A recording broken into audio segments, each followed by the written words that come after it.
वन्द्यां श्रीगुरुरा श्रीयुता पदकारा श्रीगुरुना वैष्णवांश्च श्रीरूपसाग्रजाता सहगणो रघुनाथान्वितं सजीवं साद्वैतं सावधूतं परिजनसहितं श्रीकृष्ण चैतन्य देवं श्री राधा कृष्ण पादना सहगण ललिता श्री विशाखा सखींताश्च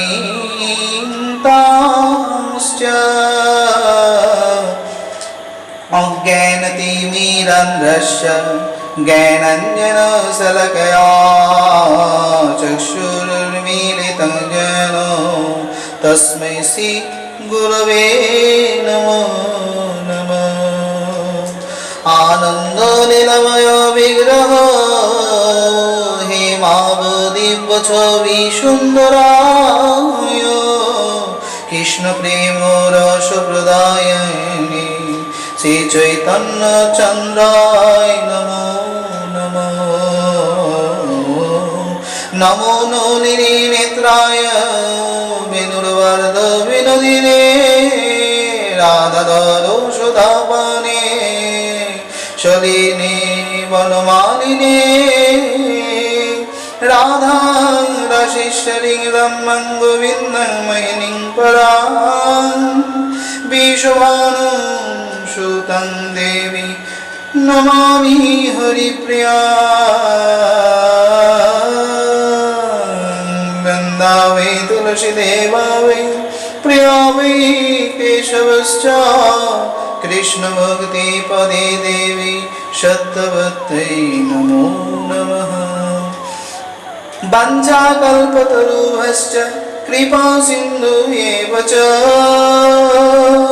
पतितानां पावनेभ्यो वैष्णवेभ्यो नमो नमः। हरे कृष्ण कृष्ण कृष्ण हरे हरे हरे राम राम राम हरे हरे। नमस्कार सुधी भक्तबृंद सकले भालो आছেন। आशा करी भगवत कथामृत तथा कृष्ण तत्व प्रत्येकटी पर्व आस्वादन करছেন। आज कृष्ण तत्त्वेर पर्व 20 নম্বর तथा 20 নম্বর पर्व নিয়ে আপনাদের কাছে আসলাম। এই পর্বে পরমেশ্বর ভগবান শ্রীকৃষ্ণের জীবন এবং তার জীবনের বিশেষ বিশেষ মুহূর্তগুলো, তেনার সে সমস্ত লীলা, পার্শ্ব পরিপর্কের লীলাগুলো আমি আপনাদের কাছে তুলে ধরার চেষ্টা করব। 20 নম্বর পর্বে বিশেষত শ্রী বলরামের এখানে একটি ভূমিকা রয়েছে। যদিও পরমেশ্বর ভগবান শ্রীকৃষ্ণ উদ্ধবের দ্বারা ভগবান শ্রীকৃষ্ণ খবর নিয়েছিলেন বৃন্দাবন ব্রজবাসীদের অন্তরের বেদনা, প্রতিনিয়ত ভগবান শ্রীকৃষ্ণ তাদের জন্য অনুরাগ এবং দুঃখ অনুশোচনা একত্রেই করতেন। একদিন বলরাম ভগবান শ্রীকৃষ্ণের মনোভাব বুঝতে পেরেছিলেন। আজ বহুদিন হয়েছে, প্রায় 85 বছর অতিক্রম হয়েছে, তবুও সে কোনোরকমভাবে ভগবান তার বৃন্দাবন ব্রজবাসী মা যশোদা, নন্দ মহারাজা আদি সমস্ত ব্রজগোপ, ব্রজসখা, ব্রজবান্ধবদের কথা, শ্যামলী, ধবলী, রাকাবলীদের কথা ভগবান ভুলতে পারেননি। তাই ভগবানের সেই দুঃখ এবং সেই ভগবান যাতে মনে করতে পারেন, ভগবান যাতে একটু খুশি হয়, বিশেষত ভগবান যেন জানতে পারেন তারা ভালো আছেন, তাদের আসলে যে কি খবর সেটা জানার জন্য অন্তর্যামী ভগবান হয়েও নিজের সংকর্ষণ শক্তিকে মনে মনে ধারণ করলেন এবং সেই সংকর্ষণ শক্তিকে তার মনের সমস্ত বেদনা একটি চিঠির মধ্যে লিপিবদ্ধ করে দিলেন। সে সময় বলরামকে পরমেশ্বর ভগবান একটি চিঠি দিয়ে বলেছিলেন, আপনি কৃপা করে বৃন্দাবনে গমন করুন, বৃন্দাবনে সমস্ত জনের দুঃখ বিনাশ করুন। আপনি চেষ্টা করলে সকলকে সুখ প্রদান করতে পারেন। আপনি গিয়ে বলবেন, আমি তাদেরকে এখনো মনে করি। পরমেশ্বর ভগবান শ্রীকৃষ্ণ যে চিঠি লিখে দিয়েছিলেন, একাধারে সকলের আড়ালে এই চিঠি তাকে দিতে হয়েছিল। জানেন তো, বিবাহের পর অন্য কোনো নারীকে ভালোবাসা একজন পুরুষের জন্য খুব কঠিন এবং সেটা অসম্ভব। যদিও রাধা কৃষ্ণ এবং ব্রজগোপীদের মধ্যে যে কৃষ্ণের প্রেম ছিল তা খানিকটা পদ্ম ফুলে এক বিন্দু বৃষ্টির জলের মতন। সে জল কিন্তু কখনো টেকে না, সে জল পড়ে যায়, কিন্তু তবুও বারবার সে জল আসে এবং সে জলকে যখন দেখা যায় সেটা অন্য কোনো স্থানে জল পড়ার থেকেও অতীব সুন্দর। সেই সুন্দর জলকণার মধ্যে যে প্রেম রয়েছে, পদ্ম পাতার সাথে তার যে প্রেম, স্পর্শ হবে না, কোনো কাম নেই, কিন্তু নিষ্কাম ভালোবাসা অনন্তকাল ধরে চলে আসছে।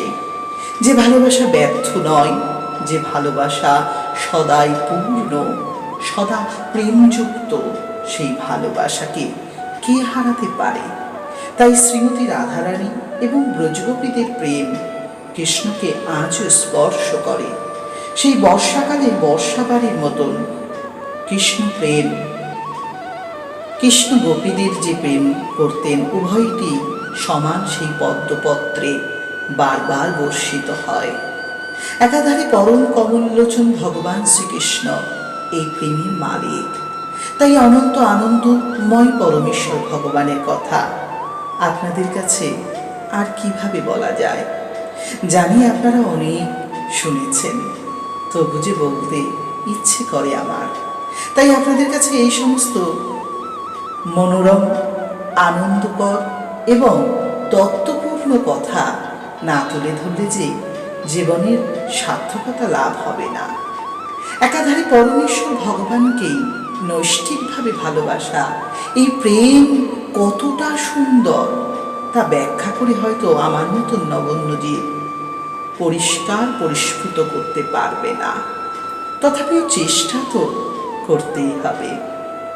তাই আজ শ্রীধাম বৃন্দাবনের উদ্দেশ্যে সকল স্ত্রীদের আড়ালে ভগবানের সেই বেদনাময় চিঠিটি নিয়ে বলরাম বাহানা করলেন তিনি ব্রজে দর্শন করতে যাবেন।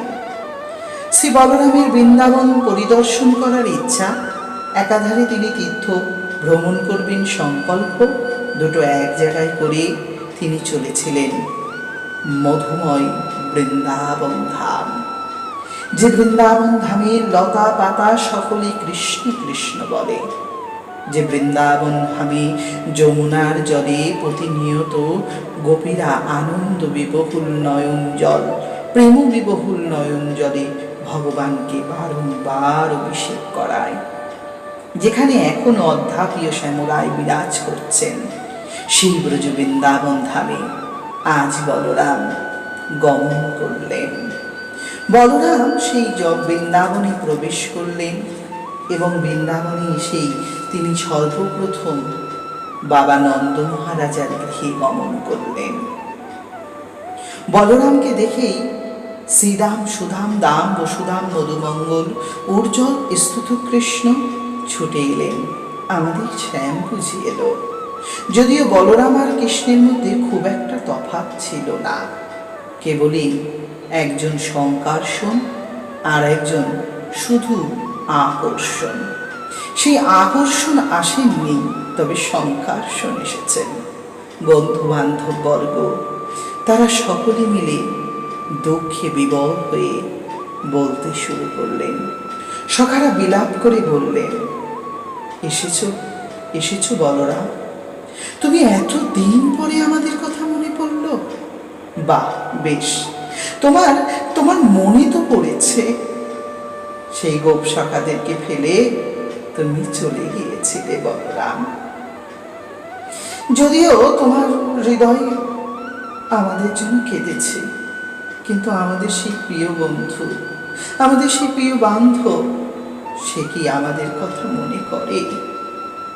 একাধারে এভাবেই রামকে পেয়ে তারা কৃষ্ণের মহিমা, কৃষ্ণের কথা জিজ্ঞাসা করলেন।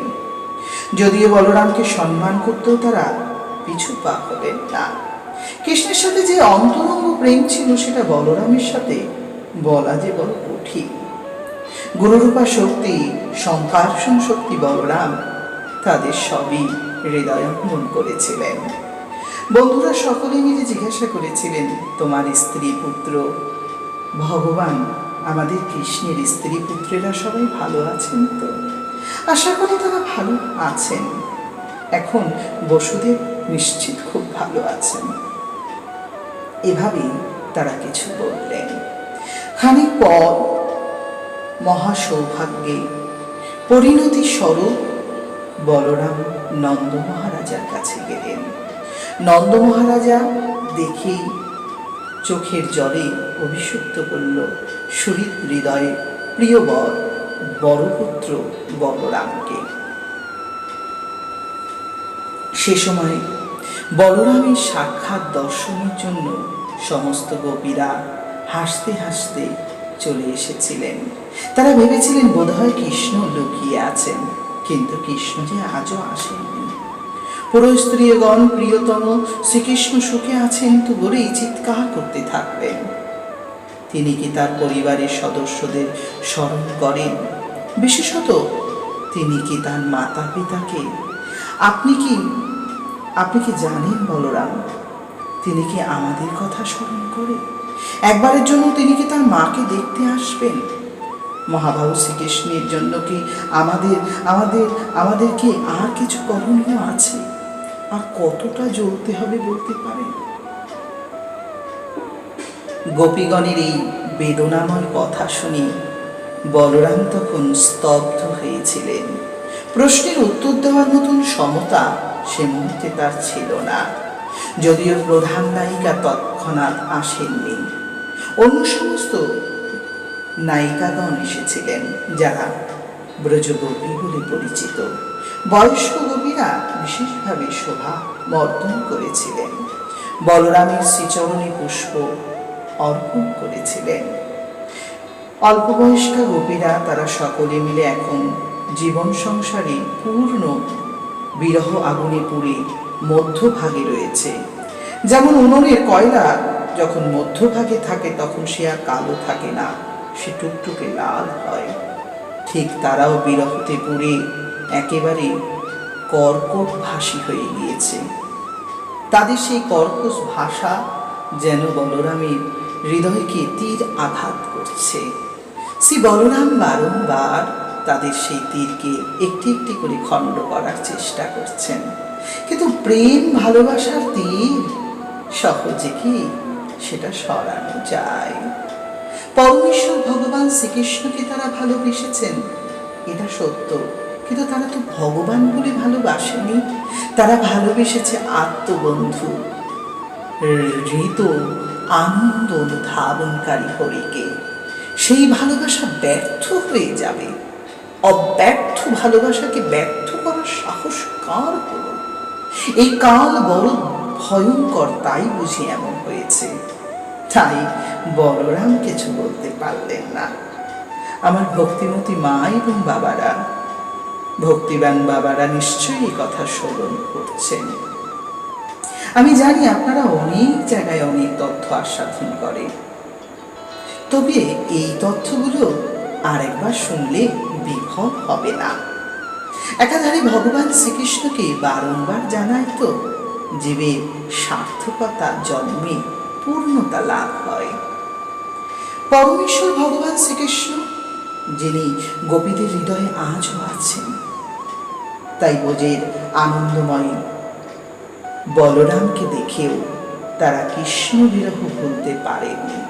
বরঞ্চ উনুনের মধ্যভাগে যদি উনুন যখন জ্বলে ওঠে তখন মধ্যভাগে যদি বাতাস দেওয়া হয়, আগুন তাহলে আরো তীব্র হয়।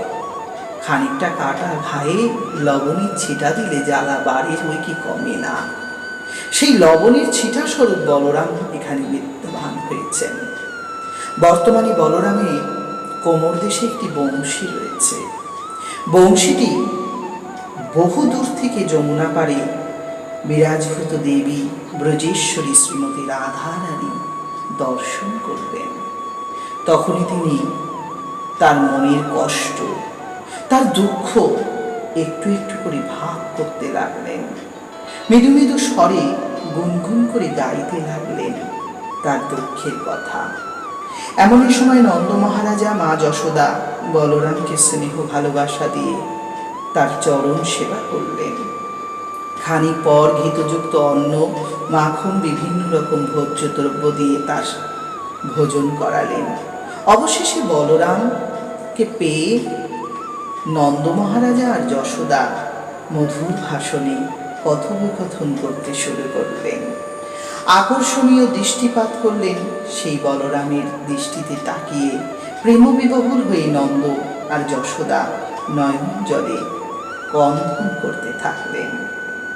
মাতা এবং পিতার চোখের জল মুছিয়ে বলরামের চোখের জলও পড়া বন্ধ হলো না। একাধারে বলরাম রোদন করতে করতে বললেন, আর দুঃখ করো না মাতা, বিষয় তো ভগবান মানে কৃষ্ণ তোমাদের মনে করেন, তিনি আমাকে গোপনে আপনাদের কাছে পাঠিয়েছে। সংকর্ষণস্তথা কৃষ্ণস্য সন্দেশৈহৃদয়ং নয়ে সন্তয়ামাশো ভগবান নানোন্নয় কোবিদ। পরমেশ্বর ভগবান তিনি আমাকে যে সংবাদ সন্দেশ পাঠিয়েছে তা কেবলই তোমাদের পক্ষে।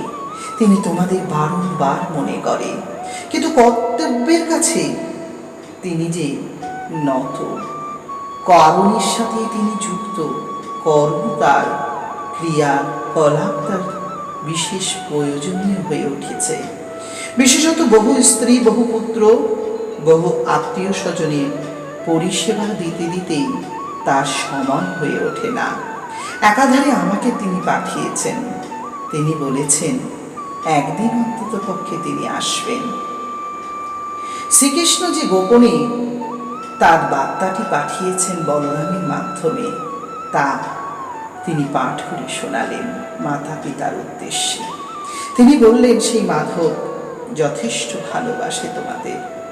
আজও তার চোখে জল পড়ে, মা মা বলে মাঝরাতে ঘুমের ঘরে চিৎকার করে ওঠে।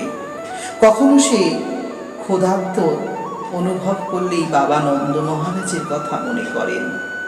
আমার সাথে মনে মনে তার কথা হয়, কিন্তু পরিস্থিতি বাতানুকূল না হওয়া পর্যন্ত সে এই ভালোবাসা কাউকে বলতে পারে না। ইতিপূর্বে উদ্ধব নামে একজন মহাজন আপনাদের সঙ্গে দেখা করেছিলেন। সম্পর্কে সে আমার ভাই হয়। সে যে কথা বলেছে তা শুনে শ্রীকৃষ্ণের হৃদয় আরও বিগলিত হয়েছে। তাই পিতামাতা, ব্রজবাসী এবং আপনাদের সকলের মনোবাঞ্ছা পূর্ণ করবার জন্য তিনি আমাকে পাঠিয়েছেন, কিন্তু আমি যে সে বাঞ্ছা পূর্ণ করতে পারবো না। তবে কিছুদিন অন্তত পক্ষে তার প্রতিনিধি স্বরূপ তোমাদের কাছে কিছুক্ষণ থাকবো। আমাকে রাখবে তো মা, আমাকে রাখবে তো বাবা তোমরা? শুনে নন্দ মহারাজা বললেন, ওরে তুই আর সে যে ভিন্ন নয়, তবু যাই হোক তোকেই সেই রূপে সেবা করব।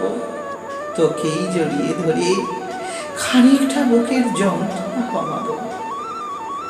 অঝরে রোদন করলেন দুই মাতা পিতা। অবশেষে বলরাম আনন্দে প্রসারিত হলেন। 2 মাস সেখানে তিনি বাস করবেন, কথা দিলেন।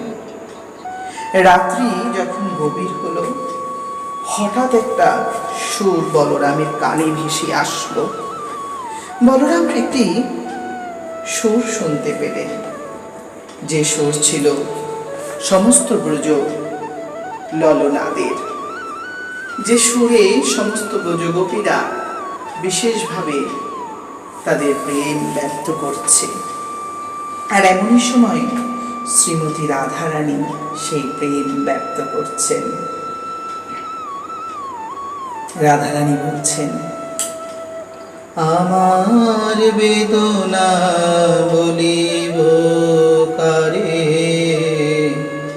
কে গো আপন আছে আমার তরে,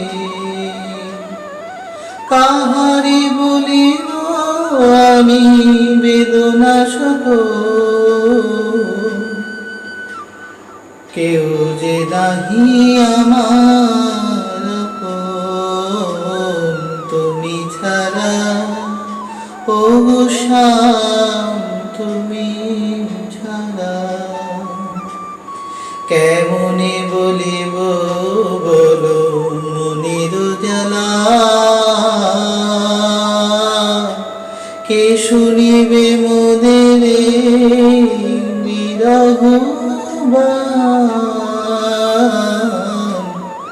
বিরহেতে মন নাহি রহে ঘরেতে, উদয় নিশি কেবল তোমাকে ডাকে, আখি কেবল চায় দেখিতে তোমায় ওগো শ্যাম,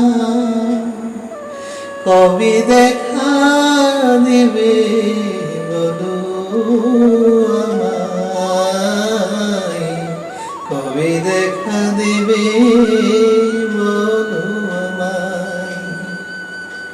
কি দিয়া পুজিব তোমার রাতুল চরণ, ভাবিয়াছি বিরহ ফুল করব সমাপন, কি দিয়া পুজিব তোমার রাতুল চরণ, ভাবিয়াছি বিরহ ফুলে করব সমাপন, তোমারই চরণে বিরহের মালা দেব আমি গাথিয়া হব যুবালা, আর কারি কব বেদনা আমার, দহে না মন প্রাণ দেখিতে যে আর, নয়নে দেখিতে চাই তোমার বদন,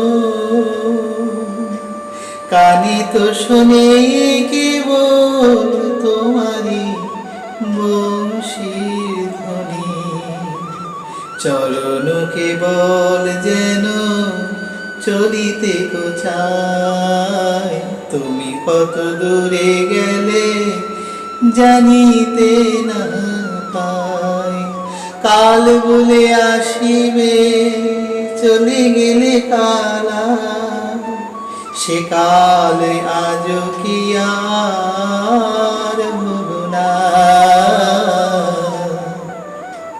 সে কাল আজ কি আর হলো না। বেদনা বলিব কারে কে আছে আমার, তুমি ছাড়া কেউ যে নাই আমার, তুমি ছাড়া কেউ যে নাই আমার। আখি খেলো অভিলাষে যাও তো প্রভাসে, আখি খেলায় অভিলাষে যাহত প্রভাসে, যদি কিনা তুমি মোরে ডাকো, যদি কিনা তুমি মোরে ডাকো, মনোরথে যাব তোমার সামনেতে, মনোরথে যাব তোমার সামনেতে। বেদনা কহিব কারে কেহ নাই আমার, তুমি ছাড়া কেহ নয় আছে আমার, কে বা আপন কে বা পর বুঝিতে না পারি, তোমারে আপন করে বিরহিতে মরি আমি, বিরহিতে মরি আমি।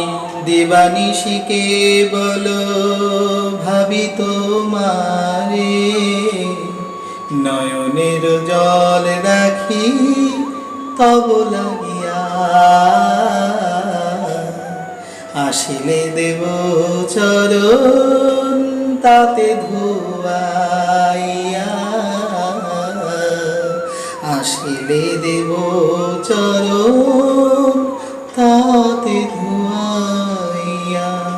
হাতের বালা নাহি বাজে কিনি কিনি, গোছায় রাখিলাম আমি বাজাবো তখনি, গোছায় রাখিলাম আমি বাজাবো তখনি।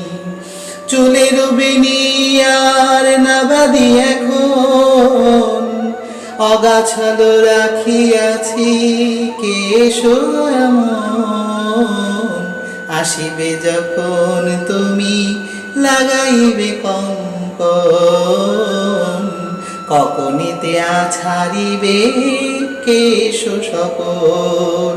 নিজ হাতে বেনু করে সাজাইবে মোরে, তাই তো সাজি নাই আমি বিরহের ঘোরে, তাই তো সাজি নাই আমি বিরহের ঘোরে। পায়ের অনুপুরে রুনু ঝুনু নাই, পাছে তোমার পদধ্বনি শুনিতে না পাই। নিজ পায়ের উপরে রুনু ঝুনু নাই, পাছে তোমার পদে নুরু ঝুনু শুনিতে না পাই। তোমার পদের ধ্বনি শুনিবার লাগি আমি আমার কঙ্কন খুলেছি যে সখা, আমি আমার নূপুর খুলেছি গো সখা। আসিবে যেদিন তুমি নূপুর লইয়া, হাতে দেবে কঙ্কন তুমি পরাইয়া। বিরহ ডোরে আমি বসে আছি তাই, খালি পায়ে খালি হাতে কাঁদিয়াছি তাই। নয়নেতে কাজল দিতে লাগে না, আর মোরে সুন্দরী কেউ বলে না। বিরহের কালিতে আমি কালী প্রতিমা, বিরহের কালিতে আমি কালী প্রতিমা। আর যমুনার জল কুলে বয় না, শুকাইছে সেই জল হরি কয় না। জানো কি না শ্যামলী দুধ দেয় না, জানো কি গো সখা সখী কথা কয় না। কেবলই বসিয়া রয় একই আপটতে, ভাবে কেবল আসি কৃষ্ণ ডাকিবে ঝপটে। এই ভাব জানিয়া করে কন্ধন, জিজ্ঞাসিলে বলে কেবল আছে মদন মোহন। আছে সে গো আছে মনেতে আছে, তবু কেন দেখি না তারি কাছে। জানো কি গো শ্যাম, জানো জানো কি গো শ্যাম, বোঝের লতা পতা হেরে না গোহাম। গাছে নাহি ফল হয় নাহি ফুল পরে, তারা কেবল সঞ্চয় করে তোমার তরে। যেদিন আসিবে তুমি হইবে সফল, শত শত ফুলে তারা করিবে বরণ। এই আশাই পাওয়ায় কাটাই জীবন। জানো কি গো শ্যাম, বোঝের ধুলায়ার ঝড়েতে নাহি থাউরিয়া যায়। পাছে কিনা তোমার পদে জড়াইতে চায়। যখনও আসিবে তুমি ধুলা করে আস, চরণের রেণু নিয়ে মিলিবে পাশোপাশ। জানো কি গো শ্যাম এথা হয় হায়, ময়ূরে পেখম আজও ধরে নাই। কেবলই আশা করে নিকাম মনতরে, ময়ূর ময়ূরী কেবল অপেক্ষা করে। নীলবর্ণ শ্যাম যেদিন আসিবে ঠায়, বিনা মেঘে পেখম মেলিবে তথায়। নাচিবে নাচিবে তারা তব সমনে, এই আশা নিয়ে তারা বিরহ বনে।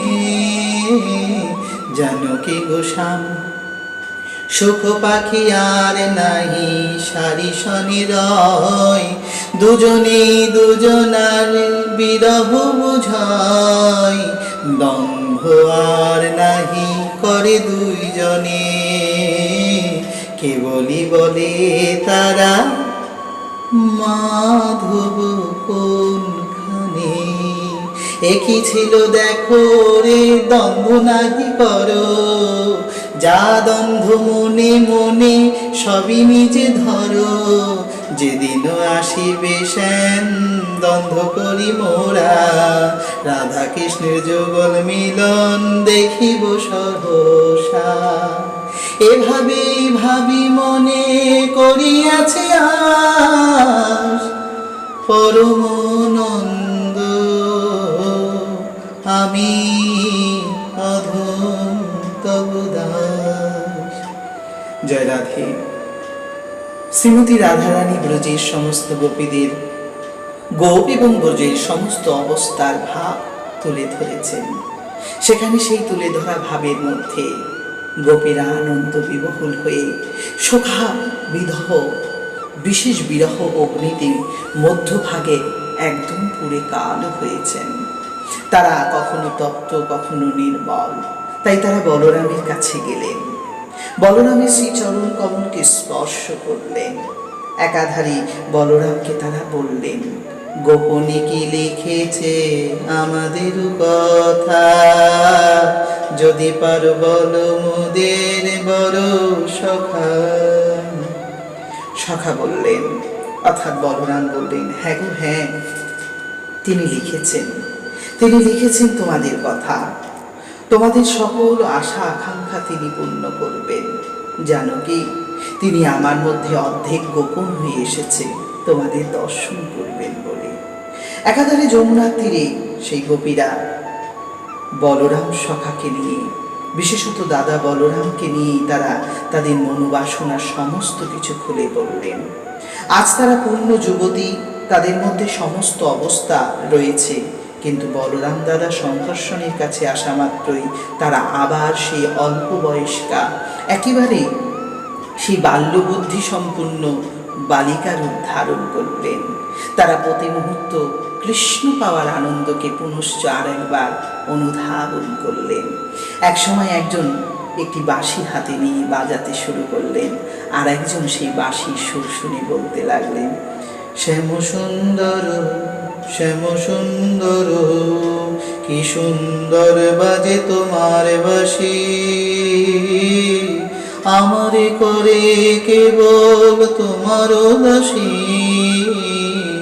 বাঁশি বড় তোমারে ভালোবাসি, কখন বাঁশি তুমি বাজিবে বলো, আমার নাম ধরে বাজিবে বলো, বাঁশি তুমি কবে ডাকিবে আমায়, বাঁশি তুমি কবে ডাকিবে আমায়, নামটি ধরে ডাকিবে ওথায়, আমি যাব সেই শ্যামের রাঙা পায়, বাঁশি তুমি কেন বাজবে থায়, কবে তুমি ডাকিবে নাম ধরে আমায়, কবে তুমি বলিবে এসো হে ঠাই, ও গো রাধা ও গো শ্যামের গোপী সব হাই, বাঁশি তুমি বাজো কেন বিফলে হেথায়। জানো না কি বিরহে পড়েছি আমরা হেথায়। জানি না কি শ্যাম মোদের মনের বাসনা, পড়িয়াছি বিরহেতে সে কি জানে না। আশায় বসিয়াছি ভগবাসী, কবে মোদের বাসনা পুরাবে আসি। বাসি তুমি বাজো কেন অকারণে হায়। বাসি তুমি কবে মোরে ডাকিবে সেথায়। বাসি তুমি কবে নাম ধরিবে আমার। বাজিবে কখন তুমি ডাকিবে আমায়। এই আশায় দিন রাত সবই কেটে যায়। জানো না কি বিরহে প্রাণ চলে যায়। বাসি জানো কি তুমি আমাদেরও যাতনা, যদি পারো একবার তুমি বলো না। তোমারও সুরে যদি শ্যাম চলে আসে, এই আশায় আমরা বসিয়া প্রভাসে। বাজিবে যখন বাঁশি আমরা হব প্রবাসী। বাজিবে যখন বাঁশি আমরা হব প্রবাসী। বাঁশি তুমি কেন বাজো না হায়। বাঁশি তুমি কেন মোদের নাম ধরো না। পূর্বে বাজিয়াছিলে রাশির মিলন কালে, আর কেন বাজো না নাম ধরে কালে। বাজিবে বাজিবে বাজিবে কখন তুমি আমাদের লাগি। বাসি তুমি কবে হবে আমাদের লাগি। বাসি তুমি কবে বাজবে আমাদের লাগে। বাঁশির সম্বন্ধে ব্রজগোপীদের এই মনোভাব, বাঁশিকে তারা সমস্ত কথা সুরের মাধ্যমে ব্যাখ্যা করলেন। তারা যে সমস্ত ব্যাখ্যা করেছিলেন আমি সেগুলোকে একটু একটু করে উৎকর্ষপূর্ণ করে আপনাদের কাছে পরিবেশন করার চেষ্টা করলাম মাত্র। যদিও পরমেশ্বর ভগবান শ্রীকৃষ্ণের অংশভূত বলরাম শক্তি সেই বংশী ধ্বনির ব্যাখ্যা শুনে আশ্চর্য হয়েছিলেন। সেগত অবস্থায় সেই বংশীকে আর বাজাতে পারলেন না। তিনি নিজেই স্তব্ধ হয়ে পীড়িত সেই সমস্ত গোপীদের দুঃখ যাতনা সমস্ত কিছু বুঝেই তিনি তখন যমুনার কোলে নিয়ে গেলেন তাদের সবাইকে। কিন্তু যমুনার কোলে যখন তিনি যাবেন, স্নান করবেন অনুভব করে যাচ্ছেন যখন মধ্যরাতে, সে সময় পূর্ণচন্দ্র আকাশে উদিত হয়েছে। অপূর্ব সুন্দর শোভা মণ্ডিত হয়েছে ব্রজধাম। আর যদিও কৃষ্ণ অংশ বলরাম শ্রীহরি প্রকট হয়েছেন, পূর্ণচন্দ্রকলামিষ্টে কুমুদৈ গন্ধবায়ুনা যমুনোপবনে রেমিষেবিতে স্ত্রিয়ন্নিবিতা তং গন্ধং মধুরাধারয়া বায়োনৎপরুতং বলয় আগ্রহয়োপতগতস্তত্ত ললোলাভি সমং পৌপ।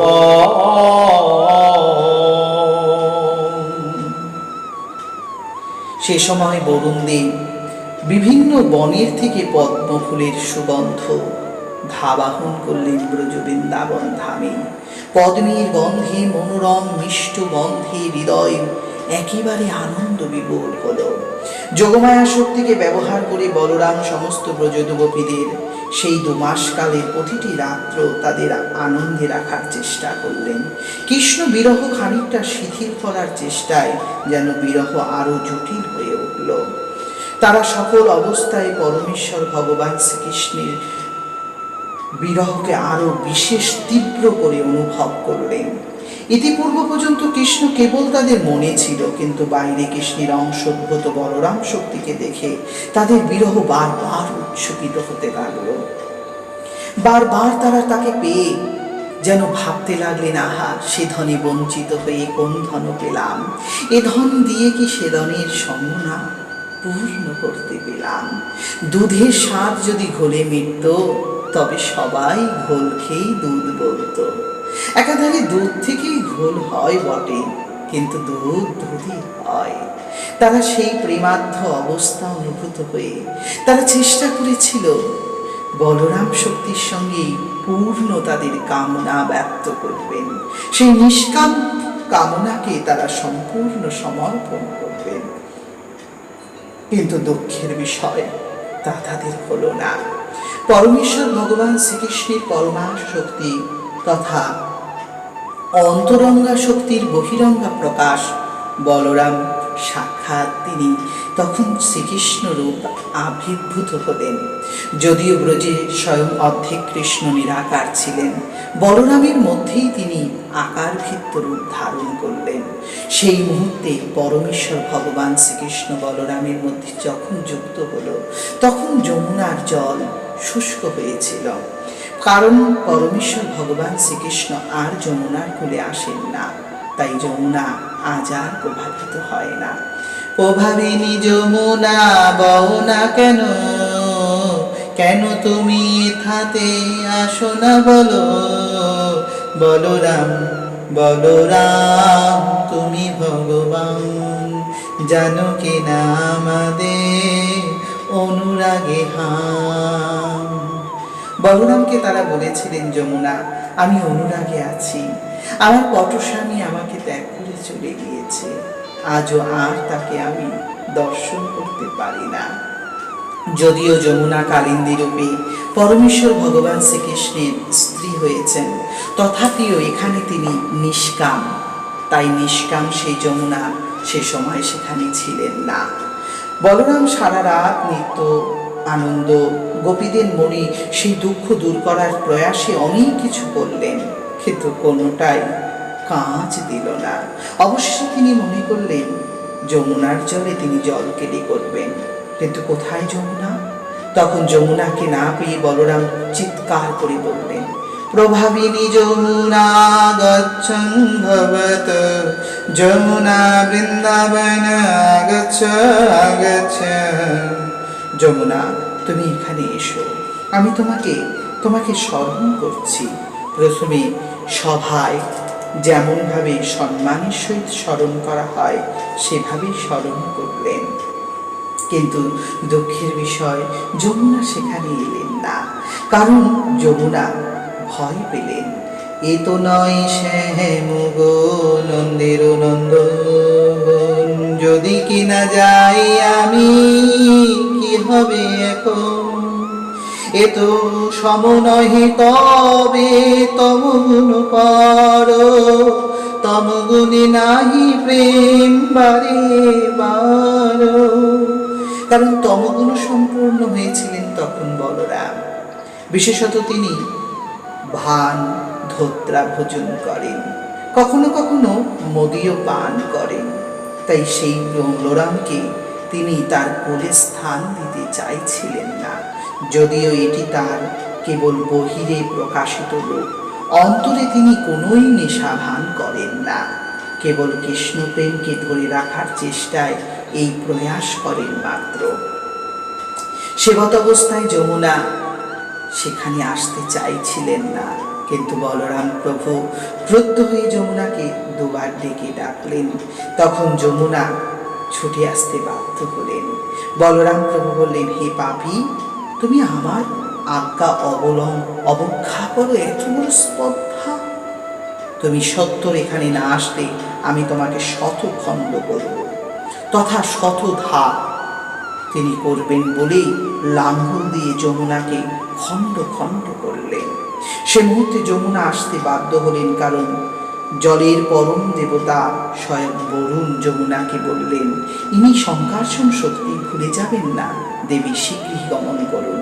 জলদেব বরুণকে সঙ্গে করে নিয়ে যমুনা সেখানে গমন করলেন। যমুনা এসে করজোড়ে প্রণাম করে বললেন, হে প্রভু, আপনার শক্তি অসীম, আপনি অনন্ত সংসারের একমাত্র পালক, আপনি সৃষ্টি স্থিতি লয় প্রলয়ের কারণ, আপনি ফলাগ্রহে কুপিত পরম ভগবান, সাক্ষাৎ আপনাকে আমি প্রণাম জানাই। সেক্ষেত্রে যমুনা ভগবানকে প্রণাম করলেন। হলধর ভগবানের লীলা অবলম্বন করে যমুনা পরমেশ্বর ভগবানকে শ্রদ্ধা অর্পণ করলেন। সেকালে যমুনার শতখণ্ডী জল দেখে স্বর্গ থেকে ভগবান বলরামের জন্য দুন্ধুবি ধ্বনি হল। গন্ধর্বগণ আনন্দপূর্বক পুষ্প বর্ষণ করলেন। ভগবানের ঋষিগণ সাক্ষাৎ ভগবানের স্তুতি করলেন। সে সময় ভগবান শ্রীকৃষ্ণ বলরামের এক নীল অঙ্গ দর্শন করে সমস্ত গোপীরাও তখন শ্রদ্ধায় প্রণত হলেন। সংকর্ষণ গুরুর উপাসক্তি বলরামের কাছে, গুরুর কাছে সেই কৃষ্ণ প্রেম ব্যক্ত করেছিলেন সে সমস্ত ব্রজগোপীরা। এটি ছিল গুরুর সাথে গুরুর কাছে কৃষ্ণ প্রেমের ভাব প্রকাশ করার লীলা। সেই লীলায় স্বয়ং ভগবান শ্রীকৃষ্ণ যমুনা দেবীর দ্বারা সম্মানিত হইলেন। বলরামের সেই সম্মান দর্শন করলেন ভগবান। সেখানে বলরামকে চরণে এসে যমুনার জল চরণ ধুইত করে কাঁপতে কাঁপতে এই কথাগুলো বলতে লাগলেন, রাম রাম মহাবাহো ন জানি তব বিক্রমম, যস্যৈকাশনেন বিধতা জগতি, জগৎপতেঃ পরমং ভগবাবং ভগবতো ভগবানো মানো মাম জানীতম, মাতুঃশ্রী বিশ্বাত্মনো প্রপণ্যাং ভক্তবৎসল। হে প্রভু, দয়া করে আপনি আমার প্রণাম গ্রহণ করুন। কৃষ্ণ বিরহে আমি শুকিয়ে গিয়েছি, পৃথিবীতে আর আমার সেই জগন্নাথের দর্শন হলো না। আমার কত সৌভাগ্য ছিল, তিনি আমার বক্ষে খেলা করতেন, কখনো নৌকো বিলাস, কখনো তিনি জলকেলি, কখনো জলস্নান, কত কিছু করেছেন। আজ আর তিনি আসেন না, তাই তাকে না পেয়ে আমি ভূমি মধ্য শুষ্ক পেয়েছি। আপনি কৃপা করে আপনার লাঙ্গল দিয়ে আমাকে পুনরায় উদ্ধার করেছেন। হে প্রভু, আপনি ক্রোধ সম্বরণ করুন, আপনার দাসীর অপরাধ ক্ষমা করে আপনি আপনার ভক্তবৃন্দকে যেভাবে দয়া করেন আমাকেও দয়া করুন, আর আমাকে আশীর্বাদ করুন, আমি যেন কখনো সেই কৃষ্ণ প্রেম থেকে বঞ্চিত না হই। যদিও যমুনাকে মুক্ত করে ভগবান হস্তিনাপুরের দিকে একটি শিখা নিয়ে গিয়েছিলেন, সেকাল থেকে দিল্লি হতে যমুনার জল প্রবাহিত হয়। এভাবেই যমুনাকে পরমেশ্বর ভগবান স্বধাম, স্বরূপ এবং স্বনাম দিলেন।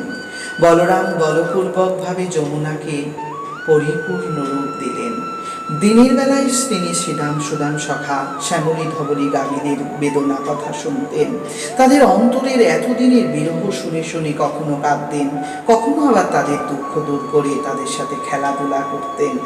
একদিন পরমেশ্বর ভগবান শ্রীকৃষ্ণ যখন যমুনার পার থেকে হাঁটছিলেন, জলের দেবতা বরুণ এবং বরুণের স্ত্রী বরুণী দুজনে মিলে ভগবানের জন্য নীলাম্বর বস্ত্র, বৈজয়ন্তী মালা, কস্তুরী তিলকের বিস্তৃত উপহার নিয়ে আসলেন। ভগবান বলরামকে সে বস্ত্র ধারণ করিয়ে ভগবানের শ্রীচরণে শ্বেত কমল পুষ্প অর্পণ করে তারা সপূজ্য প্রণাম করলেন। বৃন্দাবনের দেবী বৃন্দা সাক্ষাৎ ভগবান বলরামের চরণে এসে পড়লেন। তুলসী সদয় ভগবানের চরণ এবং গলে কণ্ঠমাল্য হয়ে উঠলেন। এভাবেই ব্রজের সমস্ত নদী নালা, ব্রজবাসী, ব্রজগোপী এবং ব্রজের সমস্ত বন্ধু বান্ধবগণ ভগবান শ্রীকৃষ্ণের চরণে সমবেত মনোভাব নিয়ে বলরামকে গুরুরূপে ধারণ করলেন এবং তাদের গুপ্ত চিঠি ভগবান বলরাম তাদের সবাইকে শ্রবণ করিয়ে পুনশ্চ ভগবান 2 মাস সম্পূর্ণ করার পর শ্রীধাম বৃন্দাবন ছেড়ে যাবার সময় নয়নে বিবহুল চোখের জল, বিশেষত নন্দ মহারাজা এবং বলরাম উভয়কে জড়িয়ে ধরে বিশেষ দুঃখ ব্যক্ত করে সবাইকে আশ্বাস দিয়ে গেলেন কৃষ্ণ নিশ্চিত একদিনের জন্য হলেও ব্রজে ফিরে আসবেন। একথা বলেই আশ্বস্ত করে ব্রজগোপীদের বিরহ জ্বালা আরও বাড়িয়ে দিয়ে শ্রীধাম বৃন্দাবন ছেড়ে চলে গেলেন। বৃন্দাবনের আর এক রত্ন গুরুরূপ সাক্ষাৎ বলরাম শক্তি সেই চিঠির আরও বেদনা ভরা নিয়ে সেই চিঠি ভগবান শ্রীকৃষ্ণের সামনে আলোচনা করলেন। বৃন্দাবন থেকে দ্বারকায় যেতে যেতেই বৃন্দাবনের কৃষ্ণ ভাব এবং কৃষ্ণ আনুগত্য চিন্তনগুলো সবই ধীরে ধীরে সমাপ্ত হয়ে কেবল সেই দুঃখগুলো নিয়ে গেলেন দ্বারকায়।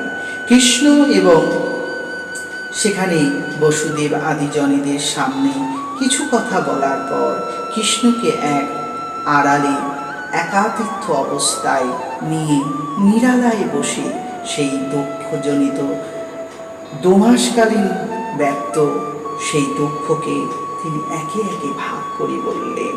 কৃষ্ণ শ্রবণকালে অশ্রুপূর্ণ নয়নে ভাবলেন, ওই ব্রজধামে যাব যে কখন, আর কি মিলিব না যমুনার জলে, আর কি পাইব না গোপী সহমূলে, শ্যামলী ধবলী শনে আর নাহি চাইব, খেলাধুলার অনুছল কিছু নাহি পাইব, যশোদার নাহি ননি করাইবে ভোজন, কৃষ্ণ কাঁদে কেবল মনে মন মন, ভাবে কৃষ্ণ আর যাবে কেমনি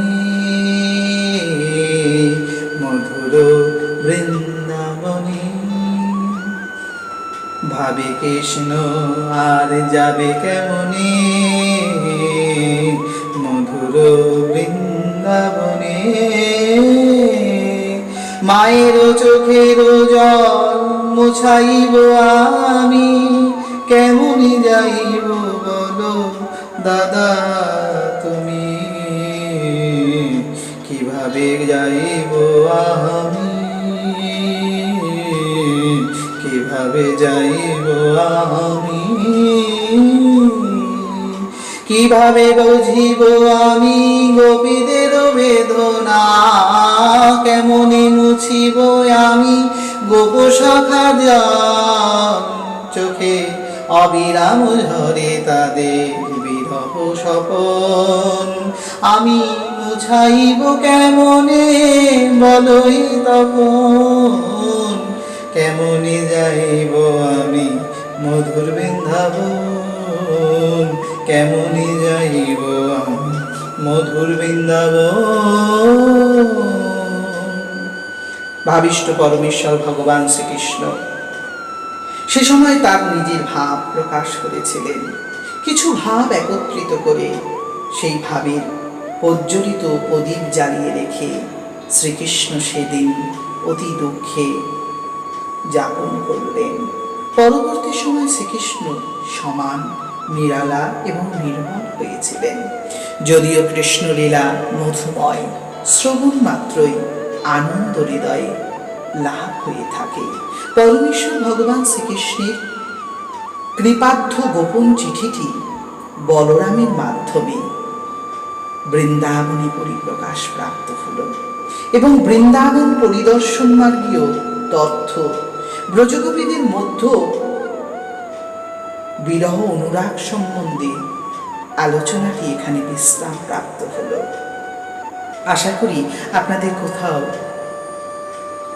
আনন্দ হবে। এই আলোচনার কোনো না কোনো অংশ আপনাদের হৃদয়কে ছুঁয়ে যাবে। যদি না যায় সেটা আমার ব্যর্থতা মাত্র।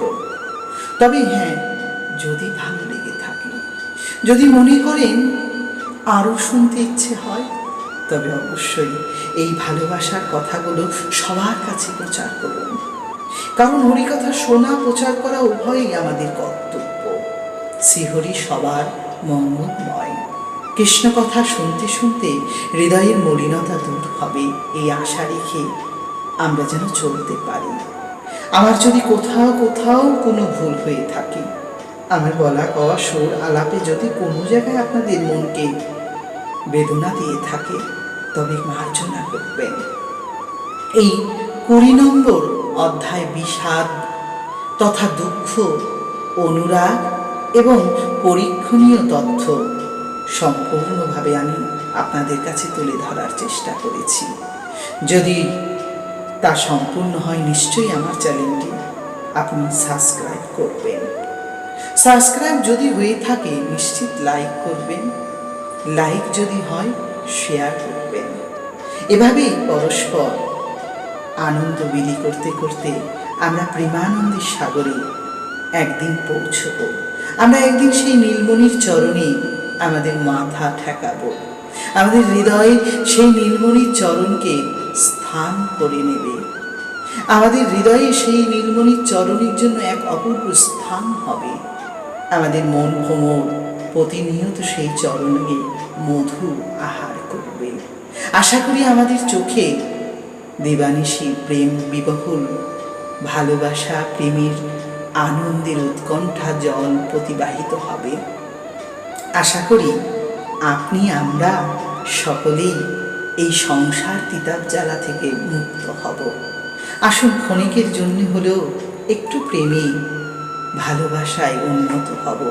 একটু সংসারের বৈধি আচরণগুলো ত্যাগ করে একটুখানি সময়ের জন্য আমি কৃষ্ণের, কৃষ্ণ আমার এই ভাবটি নিয়ে বসব ভগবানের কথা শুনতে। যাই হোক, কথায় কথায় কৃষ্ণতত্ত্ব পর্ব 20 সমাপ্ত হলো। সবার চরণে প্রণাম রইল। বঞ্ছা কল্পতরুশ্চ কৃপা সিন্ধুয়েব চ পতিতানাং পাবনেভ্যো বৈষ্ণবেভ্যো নমো নমঃ। याजत वैष्णवाचो सभाकारे नमस्कार। एहिते अपराध जेन ना হয় আমার, হইয়াছেন হবেন যত গৌর ভক্ত বৃন্দ। একবার রাধা কৃষ্ণ প্রেমানন্দে বল রাধে গোবিন্দ। प्रेम से बोलो राधा रानी की जय, श्याम सुंदर की जय, ब्रज धाम की जय, বৃন্দাবনবাসী की जय। সবাই মুখে বলবেন রাধে রাধে।